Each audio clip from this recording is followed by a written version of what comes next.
Once upon a time, there lived a poor orphan whose name was Ma.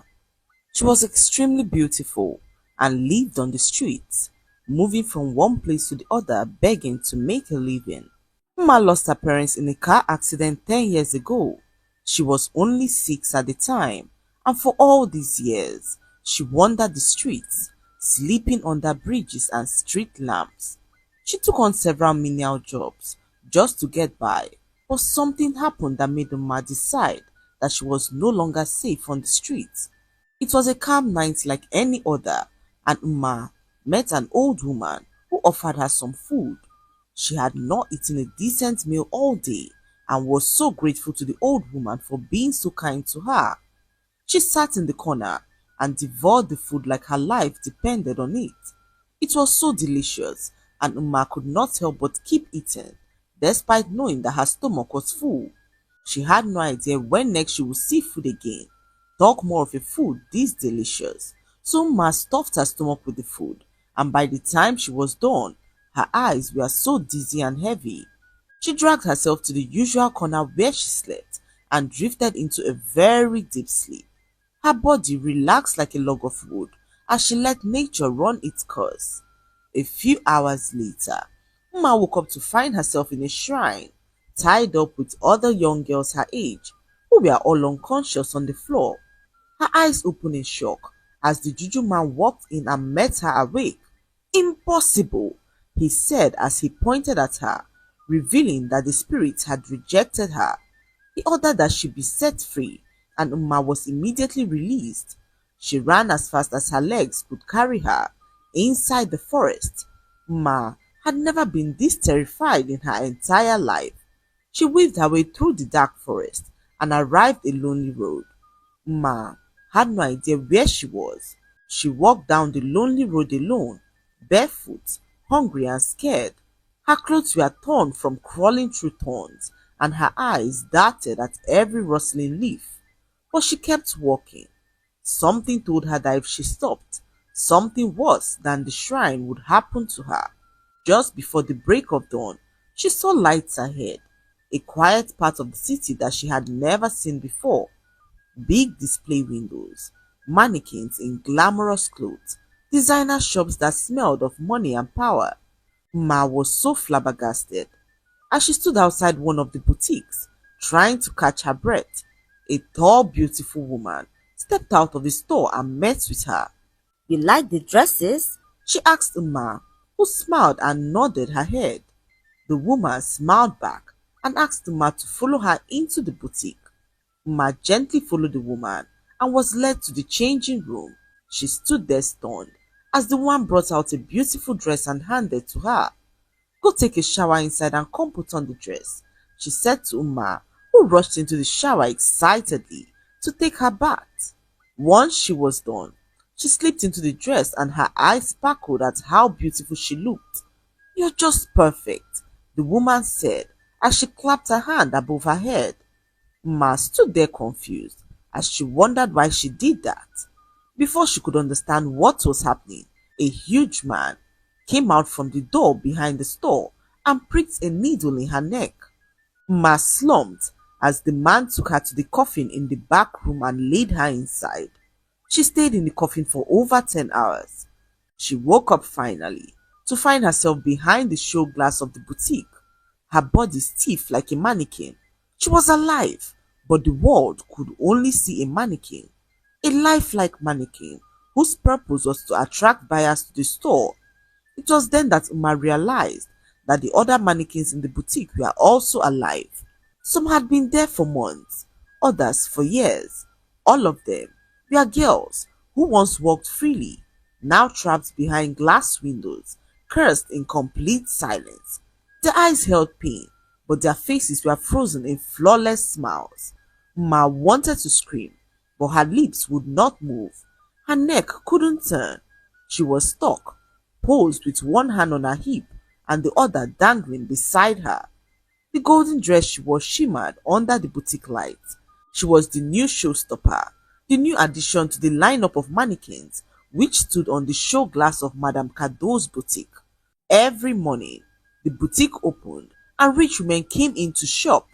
Some tapped on the glass, some even whispered that the mannequins looked alive, but no one knew the truth except Madame Cadeau.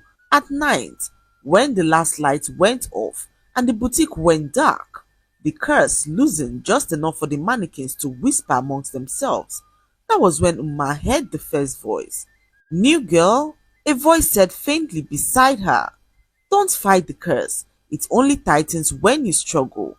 She couldn't turn her head, but she listened. We were once like you. Another soft voice whispered from her right. All of us, run away, homeless girls who hoped for a better life. Nike here was born on the street. Her mother was a mad woman and she never knew her father. She grew up sleeping beside trash bins and bathing in rainwater. She used to dance at traffic lights for coins, hoping anyone would see her and save her. One day, a woman stopped. She looked kind. She offered Nike bread, malt, and a place to sleep for just one night, and Nike followed her, hopeful for the very first time. That night, she was dressed in a silk dress and asked to model it briefly in front of a mirror. The next thing she remembered was darkness. When she woke up, she was in the boutique window frozen. They said I had the perfect body for display.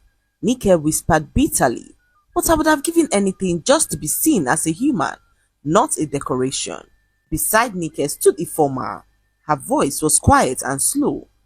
My father sold me, she whispered, for a bottle of gin. Mma's heart sank. Ifoma had been the brightest girl in her village. She dreamed of being a teacher, but after her mother died, her father became violent and drunk. One night, a strange woman came to the village. She told Ifoma's father that she would take the burden off his hands. In return, she handed him a small bag of money and a crate of gin. I begged him, Ifoma said, but he didn't even look at me. They brought her to the city, told her she would work as a maid, but they never let her step outside again. She was 13. I've been here ever since. My body grew up, but I didn't. Her eyes glistened under the boutique light, and then, from the far corner, a more elegant mannequin finally spoke. My name is Victoria, she said, revealing that she wasn't poor. Her voice was calm and cold, like a girl who had learned not to cry. I came from a good home, she said, revealing that her parents owned a pharmacy. I had dreams, school, comfort, love until I met him. Victoria had fallen in love with a much older man who she met online. He said she was mature for her age. He called her queen, sent her money, and promised her marriage. One weekend, she snuck out to meet him, and she never made it back. He brought me here to Madame Cadeau, who turned me into the first mannequin that graced the floors of the boutique, the one they called the original showstopper. They used me to attract others, said if I could be trapped, anyone could. Ma felt something shift inside of her as the stories unfolded. Each of these girls, now beautiful mannequins, were people who had been stolen, tricked, or betrayed. Their bodies now served as art, but their hearts were still human. Ma's heart raced on hearing this. Why me? She managed to whisper through clenched teeth, as Victoria, the first mannequin girl, revealed to her that it was because she was beautiful. The more beautiful you are, the more attention you bring to the boutique. Ma could not believe her eyes. She asked how they could escape, and Victoria revealed to her that there was no escape. Once you have been bonded with the spirits in the coffin, there's no turning back, she said to Uma, whose heart sank into her stomach. No escape, she whispered as her chest tightened. Ma could not believe what her life had become. She stood there and watched as the sun began to rise. The boutique door opened, and rich women trooped into the store to buy some dresses. Ma had not eaten or slept in hours. Her body was weak, but she could not control it, as she stood there like a mannequin, smiling as people tapped on the glass and admired her dress. Ma tried to scream, but her lips were frozen. It was like screaming in one's mind, whilst everyone smiled at you, unaware that you were dying inside. For days, Ma endured the torture. Every morning, she stood motionless, her inside screaming. Every night, she listened to the whispers of girls who had once dared to hope, girls who had once had names, now reduced to decorations. But on the seventh night, something strange happened. A tear rolled down Uma's cheek. Just one, and Uma could not believe her eyes. She told Nike, who gasped in shock on hearing it.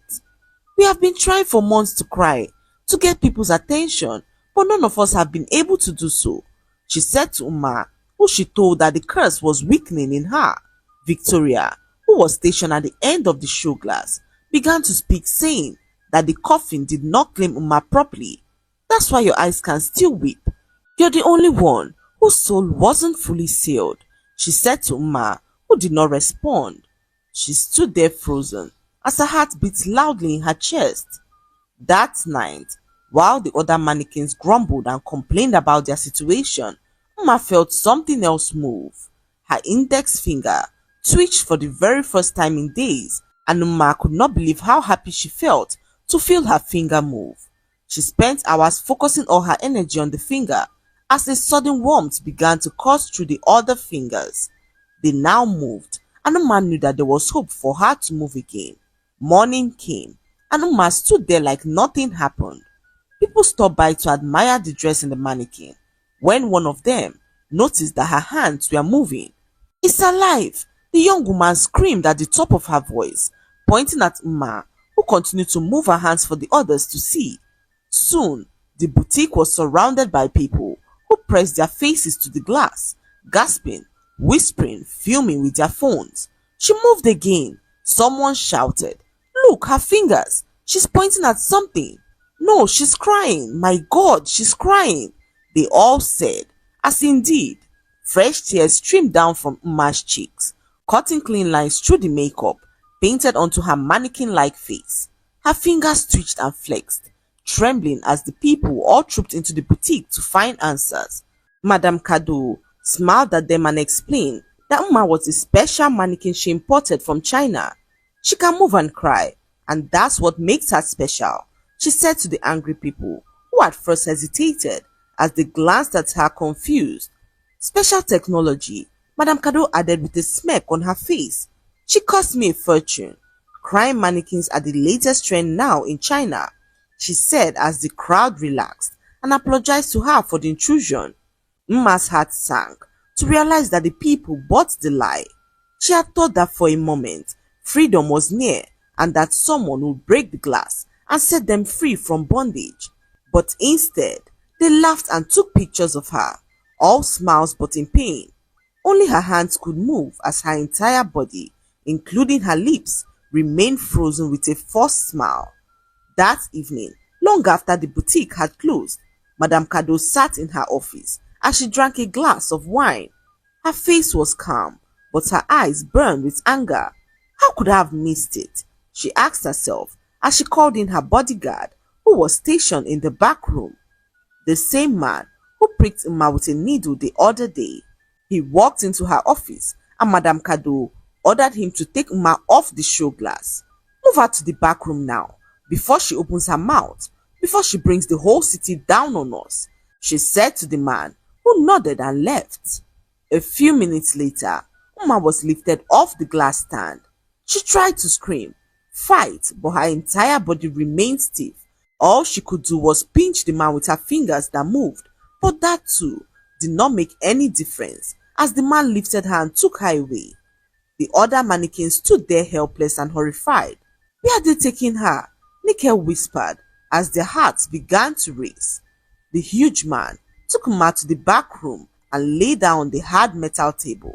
The back room was nothing like the display area. It was cold, dark, lined with broken mirrors, old mannequin parts and coffins. Some were closed, some had faint scratches on the inside. Uma lay there helpless as she tried to understand what fate awaited her. She lay there still as Madame Kado walked in with her bodyguard. "You useless girl, you want to put me in trouble," she said angrily to Uma, who lay there helpless and unable to move. "I had great plans for you, Uma, but you chose to ruin it all," she said to Uma, whose chest tightened in horror. Madame Kado snapped her fingers and the huge man approached her with a syringe. "Get rid of her," she said to the man as she turned to walk out of the room. Ma began to pray in her heart. She could not believe that her life was finally coming to an end after years of suffering. However, she was comforted with the fact that she was finally going to reunite with her parents who died and left her alone in this cold and wicked world. She lay there, prepared for the worst, when she suddenly heard Madame Cadeau scream out in terror. Her bodyguard plunged the syringe in her neck as he watched her slump to the floor unconscious. Ma could not understand what was happening. She lay there confused as the huge man rushed to her side and gave her a liquid to drink. Immediately, Uma felt life return to her body. It was all like a movie as Uma stood there stunned, trying to understand what had just happened. The huge man approached her and began to plead for her forgiveness. "It's all my fault," he said to Uma, who stood there confused as she wondered what he was talking about. "Your parents, I killed them," he said to Uma, who opened her mouth in complete shock. The huge man then revealed to her that he was the one responsible for her parents' death. What had happened was that on the day of Uma's parents' accident, Uma was sitting at the back, asleep when the accident happened. Her father, who was driving, saw a young boy run across the road, chasing a rolling ball. Without thinking twice, he swerved the car violently to avoid hitting the boy. The car spun out of control and hit a tree, bursting into flames. Uma's parents died instantly, but Uma survived. She laid on the floor unconscious when the young boy rushed to her side and began to scream for help. He sat there broken by her side. He sat there broken when he noticed that Uma had a strange mark behind her ears. It was the same mark he saw on the first day that Uma arrived at the boutique. The huge man, whose name was Chimdi, injected her with a temporary numbing solution instead of the paralysis substance that Madame Cadeau ordered him to use. Chimdi had seen enough. For years, he had worked under Madame Cadeau, watching silently as girl after girl turned into a mannequin. At first, he had been threatened, warned that his family would suffer if he disobeyed. Then over time, the fear became numbness and the numbness became obedience. But the day Uma arrived, something inside him cracked. It was the mark behind her ear that changed everything. Chimdi was responsible for the death of her parents. He could not sit back and watch her suffer after all that he had put her through already. The accident had haunted Chimdi all of his life. As a boy, he never forgot the look in Uma's mother's eyes as the car swerved to avoid him. He had lived with the guilt of their death, even as his mother tried to convince him that it was an accident. When he saw the birthmark behind Uma's ears, his heart broke to realize that Uma was homeless because of him, that Uma was about being used as a mannequin because he killed the very people who could have saved her and provided her with a better life. So Chimdi decided to save her life, even if it meant sacrificing himself in the process. He gave her the numbing injection to make it seem like she was completely paralyzed before the ritual was done to allow the spirits take over her body completely. However, since the wrong injection was given to her, the spirits were unable to take over her body completely, and that was why Uma could still cry. That was why she could still feel. That was why on the seventh night, her fingers twitched. Uma stood there trembling, still absorbing Chimdi's confession. Her breath came in short, sharp bursts as her limbs became alive again. The stiffness slowly faded as Chimdi began to speak to her. "We don't have much time," he said to Uma, who he told to go get help. Uma ran out of the boutique to a nearby police station. She burst into the police station barefoot, her golden dress torn and her eyes red from crying. The officers on duty were startled at the sight of her. She looked like a ghost returning from the dead, and the officers could not help but listen to what she had to say. "Please," she cried, gripping the edge of the counter. "They are alive. The mannequins in the boutique. They are all girls. Please, you have to save them." The officers looked at themselves confused. "Young lady, you need to calm down," one of the officers said to her as he asked what boutique she was talking about. "Madame Cadeau's boutique. Please, I'm not mad. I was one of them. She turns girls into mannequins. She traps them. Please come with me now. Whether it was the conviction in her voice or the desperation in her tears, one of the senior officers stood up. Get the team, he ordered, as they all stormed to the boutique. When they arrived, Madame Kado was still unconscious on the floor in the back room. The other mannequins remained frozen on display, their bodies still locked by the curse. But the moment Madame Kado woke up, she was forced to reverse what she did, and the girls regained their consciousness. The police broke into the back room and were stunned by what they found. The strange room was filled with old shoes, bags, and clothes that belonged to missing girls, broken phones, photographs, coffins lined with strange carvings, evidence of rituals, syringes, diaries with girls' names, some reported missing over 5 years ago. Chimdi, kneeling with his hands raised, confessed everything to them. Madame Kado tried to justify what she did. You don't understand. I made them beautiful. They were nothing before they came to me. They were useless, homeless, dirty, unwanted. Her words earned her a dirty slap from one of the female officers who could not believe what she did to young girls. The story made national headlines. The mannequins were alive, read the front pages of newspapers. Ma was interviewed by human rights organizations. The boutique was sealed. Madame Kado was sentenced to life imprisonment without parole. Chimdi, though arrested, was offered clemency after his testimony helped rescue over 32 girls trapped in similar conditions around the state. As for Uma, she was offered housing, a scholarship and therapy, but more than anything, she was given a chance to live. The lesson to be learned from this story is that even in the darkest and most hopeless corners of life, light can still break through. Hope, no matter how fragile, is a form of resistance. Mass tears, small, silent, and seemingly powerless, became the crack through which truth spilled out and injustice was exposed. This story also reminds us that people are not possessions. Every human life has worth, regardless of wealth, background, or appearance. The girls who were trapped behind glass weren't mannequins. They were dreamers, daughters, survivors, whose only mistake was trusting a kind face in a cruel world. It teaches us that evil often hides behind